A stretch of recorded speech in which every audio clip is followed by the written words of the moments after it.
Okay, so hi guys, we're physics group team 7. So this is our toy car, as you can see right here. This car is fully 3D printed using PLA filament.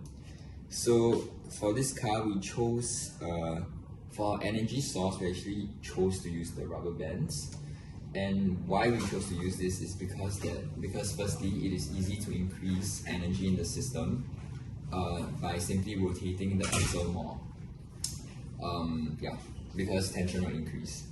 So how it works is that if you take a closer look, right, all you have to do is just hook the rubber bands like this and hook it against these two anchor points on the axle.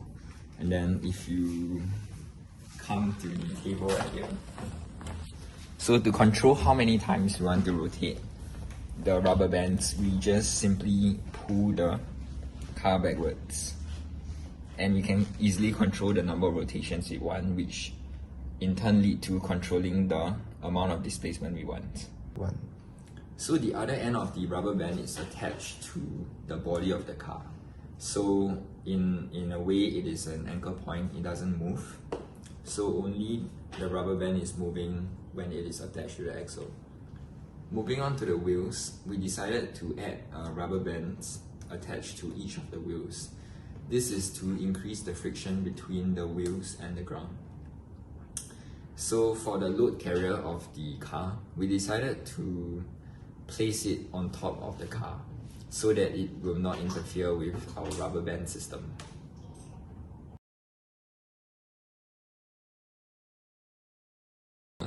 By rotating the axle more, this will increase the amount of tension in the rubber band towards the anchor point, which is towards the body. So what we realize is by increasing the axle, the radius of the axle, this will result in an increase in the torque using this equation. And since torque is proportional to the angular acceleration of the wheels, given the same amount of time, if the rate of change of the velocity, which in this case is the angular acceleration, increases, this will result in the angular velocity increasing as well.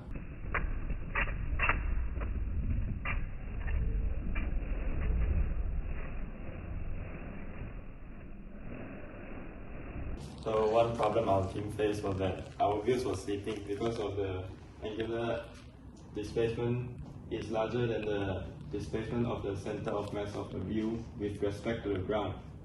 So our solution here is to take the silicone tape to increase the friction between the wheels and the ground.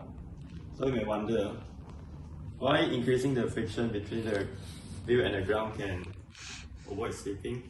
So using Newton's third law, we know that the force acted to the wheel by the ground is equal to the opposite of which is this force. So, and according to the Newton's second law, F equal ma, we know that the frictional force is directly proportional to the tangential velocity of the wheel. And thirdly, from the equation of motion of displacement, we know that the S is equal to ut plus half at squared. Here the S is the displacement of the center of mass of the wheel. Increase the frictional force of the wheel against the ground, it will result in a more displacement of the center of mass of the wheel. So before adding the tape, which is this, because we said the angular displacement is larger than the displacement of the center of mass of the wheel. Now if we increase the frictional force, the XCM will increase. So the delta XCM will become as close as possible to delta S, which is this.